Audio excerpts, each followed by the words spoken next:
All right, welcome everyone. I'm Tim Minnick. I'm the principal and founder of Whitetail Forensics, and welcome to our Inspiration Friday series, where we're going to have an episode the first Friday of every month, highlighting somebody that I've had an opportunity to get to know that I think has an inspirational story to tell. And for the very first episode we're doing, I'm excited to introduce Will. Will, go ahead and introduce yourself. Hello, so I'm Will Steinhauer, and I recently found a soft plastic fishing bait company, Let's Go Fishing Baits, and Tim has given me the opportunity to sell my baits on his website, and um, plan to keep growing and see where it goes. Fantastic. And Will, just for the audience, share how old you are. I'm 15 years old. Great. And Will is actually one of our WTFCAMO youth field representatives, and he's also a participant in our outdoor video production youth mentorship program. So I've had an opportunity to get to know Will here over the last year. And when he began to tell us the story about his plastic fishing baits, I was really fascinated. And share a little bit about how you actually started this and when and why. Right, so over the COVID years when everything was kind of shut down, I really fell in love with fishing. And I was going through so many soft plastic baits that they would tear after I'd catch fish on them. And I researched that you could recycle them and make your own. So that's how I started buying some molds and recycling these broken soft plastic baits. And then I realized there's another step to it of adding your own color and making your own type of baits for other people to use. So that's when I started researching even more about how to continue to make your own soft plastic baits, and here we are. What did your friends think in school when you told them you were starting to make your own plastic baits and starting your own plastic bait company? So a lot of It's not what the average school student no, does. so a lot of my buddies, they fish as well. So their first thoughts were, "You're gonna make me as many baits as I want," pretty much. They were really looking forward to having someone who they could ask for a certain color, and they would be able to Yeah, make that. But all my friends have been supportive, and that's what I like. And yeah, that's fantastic. And you said you really started to develop a love for fishing during COVID. So your school were you doing virtual learning during that time or? right. So about 3/4 of the way through the school year, we went completely online. So you could get work done super early and then go out fishing for the rest of the day. That- wish we could all do that with our jobs. Yeah. Finish the job early, get our work done, and go out fishing or hunting the rest of the day. Yep. And you hunt as Yep. well. Yep. I've been hunting going along with my dad since I was 5, I think, for as long as I can Yeah, remember. yeah. And what is it? What is it about fishing that you're really drawn to? And I'm just gonna share some pictures while you're talking here, and a little bit of where you can kind of see a little bit of Will's passion. So what is it that really excites you about fishing?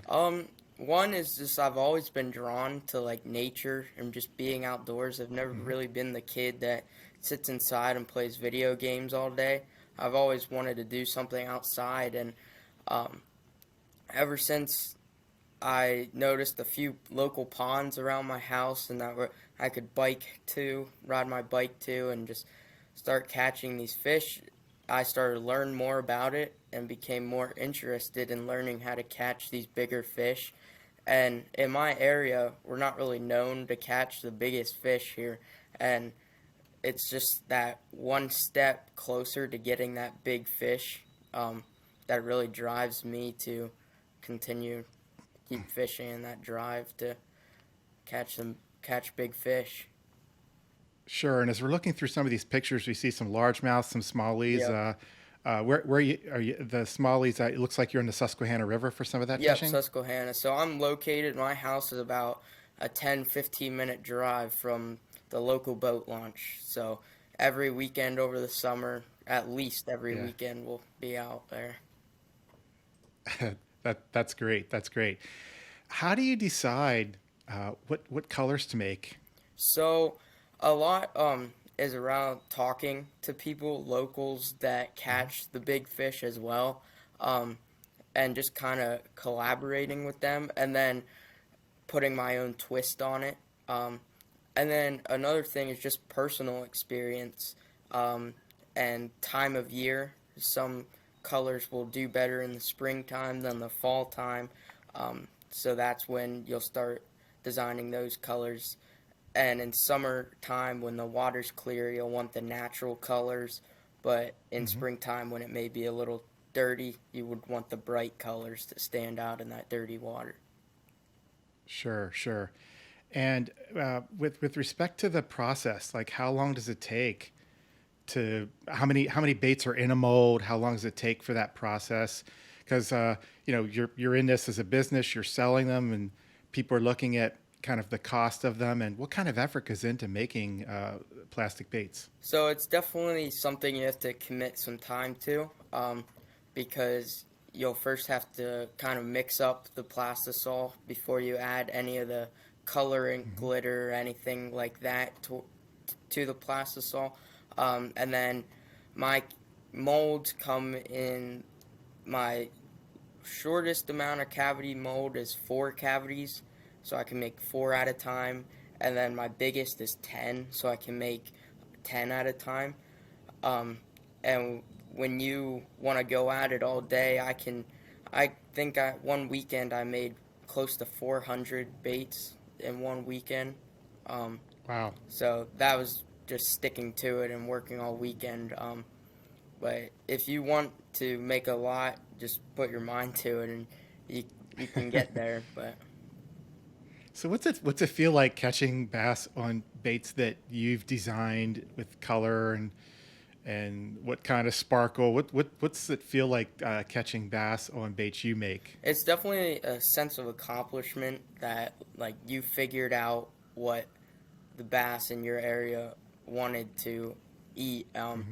It's gotten to the point where I'm taking about 10 to 11 tackle trays every time I go fishing, full of baits that I've made. Um, and I'm not taking any store Yeah. bought any baits anymore. Um, Wow. so that was pretty cool. Um, yeah, it's just a sense of accomplishment that I caught something on something that I've made. Yeah, absolutely. I know. I grew up fly fishing and tied a lot of my own flies. Fortunately for Christmas a few years back, my dad gave my brother and I some boxes of tied flies, so I didn't have to tie Yeah, much. But there's certainly a reward. From a fly fishing perspective, catching a trout on a fly you tied, there's certainly a reward with that. right. And I can imagine catching bass on baits that you've molded. I mean, that's unique. Not a lot of people do that, so it must be just I would think really cool. Tell us a little bit about this bass here. So that bass was getting towards the end of summer, starting to go into fall, and that's a pond that is probably the pond I fish the most, and it's just a small little pond that I can ride my bike to close to my house, and Hmm. the bass in there are there's so many that they're kind of stunted. They don't grow that big. Uh, Sure. in past, the biggest bass I caught out of there was probably 2 pounds max. That was probably close to a 4 pound bass. It was right at the time where they were up against the bank cruising. That Hmm. pond gets a film of algae on it every summer, so you Hmm. can get so close to the bass, but they can't see you through that algae. Um, and this was just along the bank, and I didn't even cast out pretty much. I just used my fishing rod as like a cane pole, and um, I caught it right under a tree limb against the bank with one of my baits there. It was pretty cool. That's great. That's great. Now, I know I had an opportunity to visit you and your family here a few weeks back, and we looked at how are you going to do some of the photography to put your baits on the website. And you recently made a change to how you do school, and talk a little bit about that. Right, so I'm doing an online school program now where every they give you a certain amount of assignments you have to do in a certain amount of time, and you can take as long as you want to do them, as long as you get them done by the deadline, and you can do them as quick as you want to, as long as you do them by the deadline. So Mhm. every week they'll give you an email saying how many assignments you have to do per week. You can get that done the first day, or you can wait the entire week, do it on a Sunday, or what you can do, what I do is um, get it done in like the first 3 days of the week, and you can have Mhm. Thursday and Friday pretty much free. So that's how I'm getting a lot of work done because I am in baseball right now, high school baseball. So that takes up a big chunk of my time after school. So this is a way I can Mhm. get some of the work done that I can't because of baseball. Great. What position in baseball? Starting varsity as a second baseman right now. Fantastic. Second baseman, you guys got to hustle. Yep, A yep, lot to cover, a lot going on at playing second base. So yep. now, and on those Thursdays and Fridays, so you're working on, you've done some fishing, you're doing some creation of your plastic baits. Yep, it really depends on the weather. Right now, it's in Pennsylvania, it's so off and on with the weather. Right. If it's like rainy or something and I can't go fishing, I'll definitely be in my bait shop working away. Yeah. And then if it's a day I can take 2 hours out of my day to go fishing, I'll definitely be at the pond or the river. River fishing versus pond fishing. Do you have a favorite or you love them both equally? I'd have to go with river fishing, um, Yeah, because the smallmouth, they they fight so hard. Um, a sure. 5 pound smallmouth will fight way more than a 8 pound largemouth. It the difference in how they hold their weight and fight when you hook them is just a whole different thing. Now, I know here in Pennsylvania, a lot of fishing guides that run the Susquehanna switched over from guiding bass to catfish because of some of the challenges in the bass fishery. You seem to still be having success. What's your secret to getting out there and getting those nice smallmouth? Um, really? So when 2020 COVID, that was when we really started hitting the river hard for bass, and Hmm. you'd be lucky to get out per trip 1 or 2 bass per person. Hmm. Now, and a lot of guys think that was because of the flathead catfish population coming up towards Right. the river. So now there was just a recent Susquehanna River guide who had 2 clients out, and between the 2 clients, caught over 200 smallmouth in 6 hours of fishing. Wow. Guys don't know if that is because smallmouth are learning how to now survive from the Hmm. flatheads, or but really it's the smallmouth bass population is on its way back up, I think. That's fantastic. And let's take a look at some of your baits here. I pulled them up a little bit earlier, but let's take a look at some of them again. And I know the twister. It reminds me when I first my very first bass trip ever was on the Susquehanna, and we were using twisters in a purple color, but they were just solid purple, and it was kind of on a jig head. It was one of the only things we knew back then. I grew up trout fishing, so I didn't know much about bass fishing, and we did catch some, but we didn't know a lot. So this certainly brings back memories of what's your do you have a favorite of these type of baits? It's kind of your go-to. If the fish aren't hitting the way you would expect, kind of where do you go? I would probably go to the Will's Wonkas there at the top middle. That is a Hmm. bait that I designed with some local guys around here. It is the best of both worlds between a tube and a hair jig. It lasts longer than both of them. Um, that skirt is made out of floating plastic, so it Hmm. moves and floats in the water if you fish it on a jig head.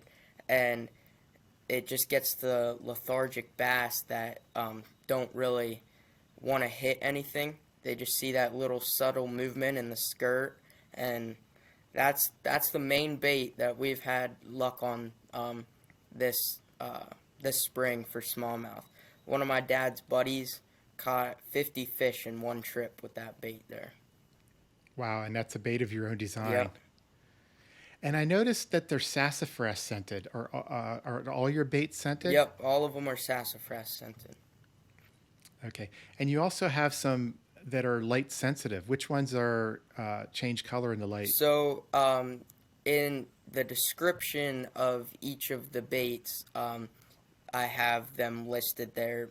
I think off the top of my head, there's natural, blue craw, purple rain. Trying to think if there are any more that change, but if you hold them up to the light, more light goes through them. That's Yeah, we when could see. you'll have the changing of color effect. Yeah.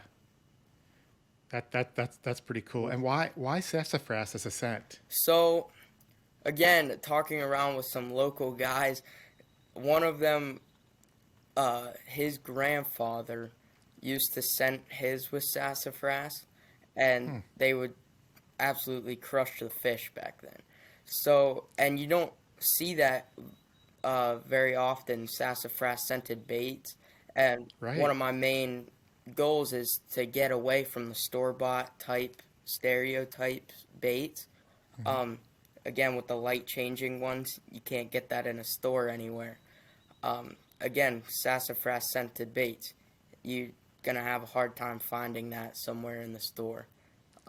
So you took some of the old timer advice Yep, and put it into your baits. yep, That's fantastic. And I know as a young entrepreneur, you're trying different things. And I know you went out and set up a little stand on opening day of trout season and some other times. And this is a little what your stand looks like. And I know you got some great feedback. Tell us about how people reacted to having a 15-year-old out there setting up with your own baits. yeah. They were definitely shocked. Didn't expect it. One, they were wondering why I wasn't out there fishing, um, and Yeah, two, they were just kind of taking it all in, looking at almost every pack of baits, just giving me compliments left and right, and that really made me feel good inside about how like people are really getting the seeing the baits that I make and yeah. keeping it in mind and stuff like that. That's great, and we're excited to kind of get you a launching pad on the WTF Camo website. And Will and I had spoken about this, and kind of he was really pretty much just getting orders via email and Instagram, right? Yep. Yeah, so I was just making posts about my baits on Facebook and Instagram about there's a plane in the background right now. I hear Should we wait it. till that? No, we'll keep going. I think that's great. All right. It's what you get when you're in Yeah.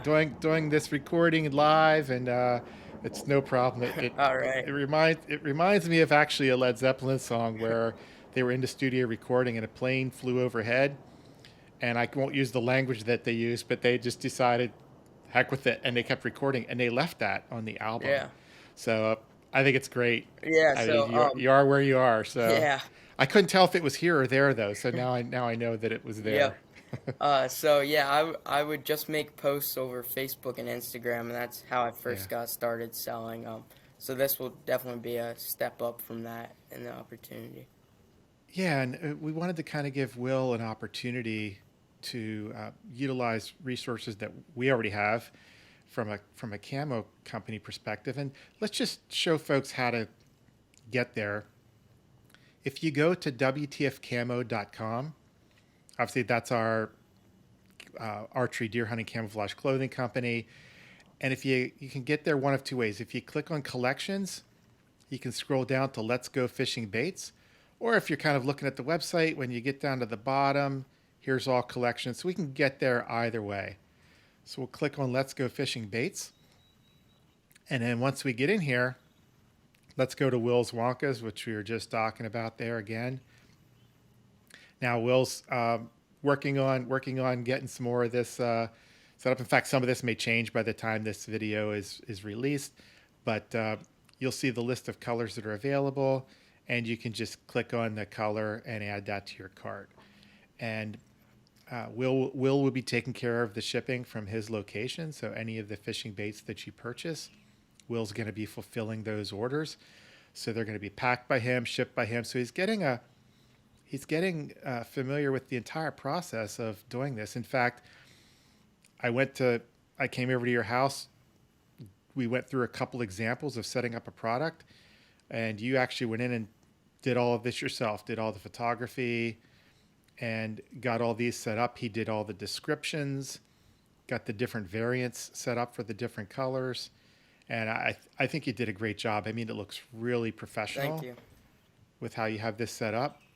And great job on the photography. That whenever that turtle gave up his shell, he gave it up for a good cause there, because it looks great having those in the pictures. So we certainly want to encourage people to go check these baits out, knowing that they're first of all hand molded by Will, sassafras scented, which I find really fascinating, and colors that he is testing himself and fishing with himself, which I think is great.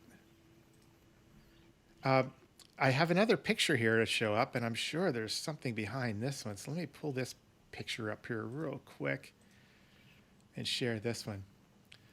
So was this an actual double or just caught back to back? So yeah, the fish in the bottom is my dad's fish that he caught, and the fish on the top's the one I caught. Mine was bigger. I was about to say. Yeah, but that was one of the best days of smallmouth fishing I've ever had. Dad and I caught about, I would say, 35-ish in one morning together combined. Wow. That was the biggest of the day there. That's a really nice smallmouth. And you're right. I mean, when it comes to fighting, they are definite fighting fish. And I love the branding. I love the logo that you had in. Did you design the logo yourself? Yep, I designed it myself. Yep. That's fantastic. Anything else that you want to share? I think we covered it all. I want to pull one more thing up because you actually also have a YouTube channel. Yep. And let's open up that and talk about that for a moment, because there's a really special video on there.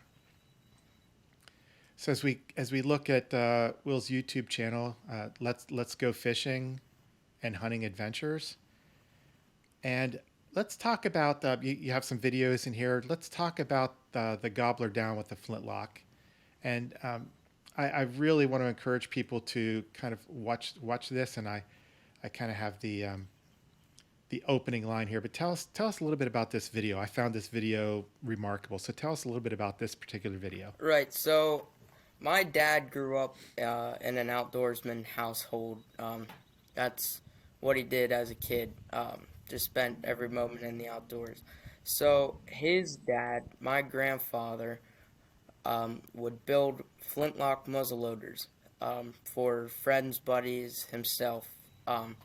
So he would build them. He would build some to go elk hunting, deer hunting.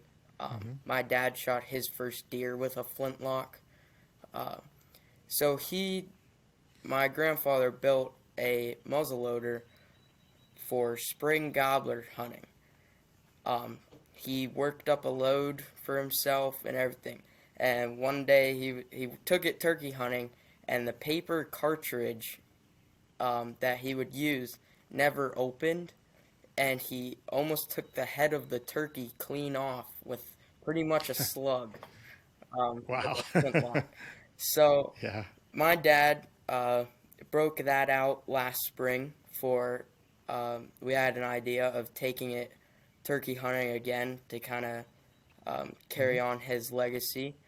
So with the modern technology of the TSS loads and all the crazy shots that are out now, we worked up a load that could get us out to about 30, 35 yards, um, 35 being our max.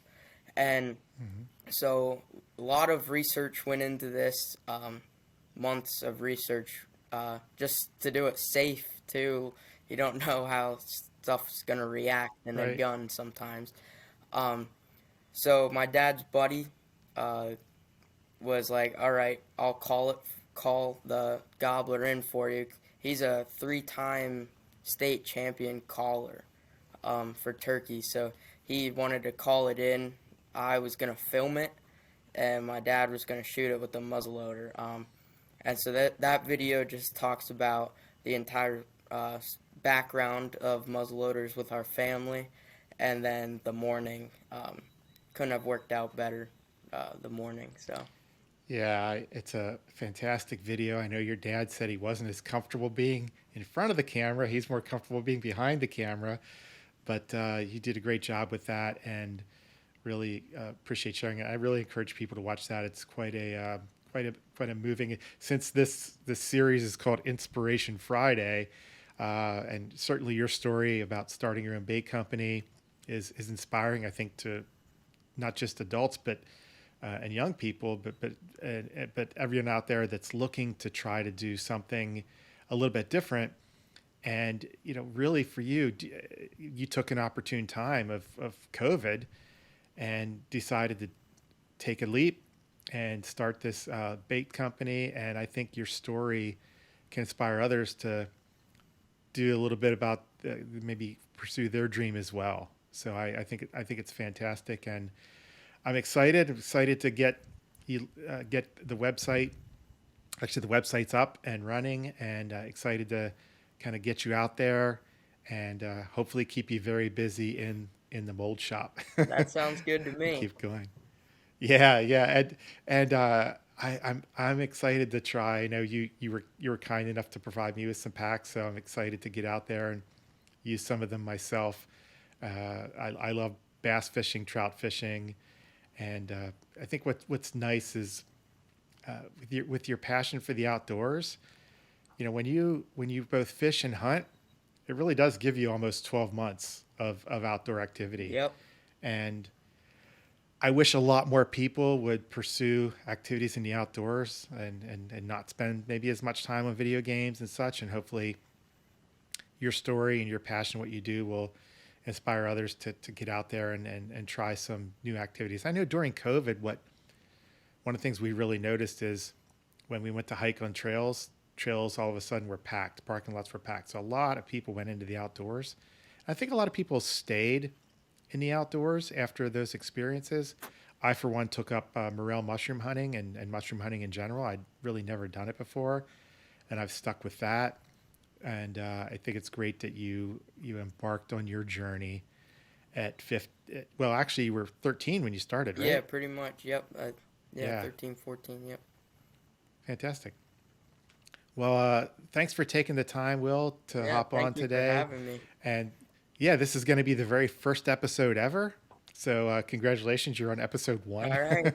And of course, part of it is timing as well. If we're going to be helping promote bass baits, getting you out there in May is better than getting you out there in November. Right. So, but I'm proud to have you as one of our WTF Camo field representatives, and I'm excited about this journey that you're on. Good luck with baseball Thank season, you. and thanks again for your time today, and really appreciate it. Yep. Thank you.